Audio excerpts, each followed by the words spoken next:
Pop రారాజు Michael Jackson కు ప్రపంచవ్యాప్తంగా ఉన్న ఫాలోయింగ్ గురించి ప్రత్యేకంగా చెప్పాల్సిన పని లేదు.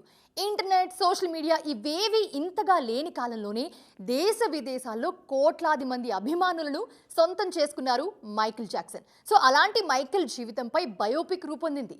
ఆ మూవీకి సంబంధించిన ఫుల్ డీటెయిల్స్ ఈ స్టోరీలో చూద్దాం. మైకేల్ ట్రైలర్ చూస్తుంటే మైకేల్ జాక్సన్ మళ్లీ తిరిగొచ్చాడా అనిపిస్తుందంటున్నారు ఫ్యాన్స్. ఈ సినిమాలో ఎంజే పాత్రలో ఆయన సొంత అన్న కొడుకు జాఫర్ జాక్సన్ నటించారు. తన బాబాయ్ మేనరిజమ్స్, ఆ సిగ్నేచర్ డాన్స్ స్టెప్స్, చివరికి ఆ వాయిస్ బేస్ ని కూడా జాఫర్ పర్ఫెక్ట్ గా తెరపైన చూపించారు.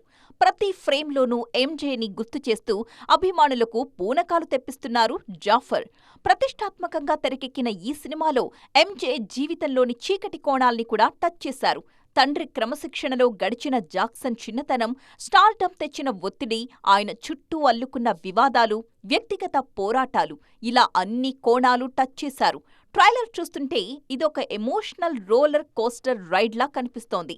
టెక్నికల్ గాను హై స్టాండర్డ్స్ తో ఈ సినిమాని రూపొందించారు. Michael Jackson iconic songs, thriller, Billie Jean పాటల్ని రీక్రియేట్ చేశారు. బ్యాక్గ్రౌండ్ స్కోర్ విషయంలోనూ మేకర్స్ తీసుకున్న కేర్ ట్రైలర్లో కనిపిస్తోంది. టాప్ నాచ్ ప్రొడక్షన్ వాల్యూస్తో ఎంజే కెరియర్లోని ప్రతి మైలురాయిని టచ్ చేస్తూ హాలీవుడ్ స్థాయిలో ఈ సినిమాని తెరకెక్కించారు. రిలీజ్ అయిన కొద్ది గంటల్లోనే మిలియన్ల కొద్దీ వ్యూస్తో ట్రెండింగ్లో ఉంది ఈ ట్రైలర్. ఎంజే మరణం తరువాత వస్తున్న ప్రతిష్టాత్మక ప్రాజెక్టు కావడంతో వరల్డ్ వైడ్ గా అంచనాలు స్కై హైలో ఉన్నాయి. మరి ఈ మూవీ బాక్సాఫీస్ దగ్గర మైకేల్ జాక్సన్ పాత రికార్డులను తిరగరాస్తుందేమో చూడాలి.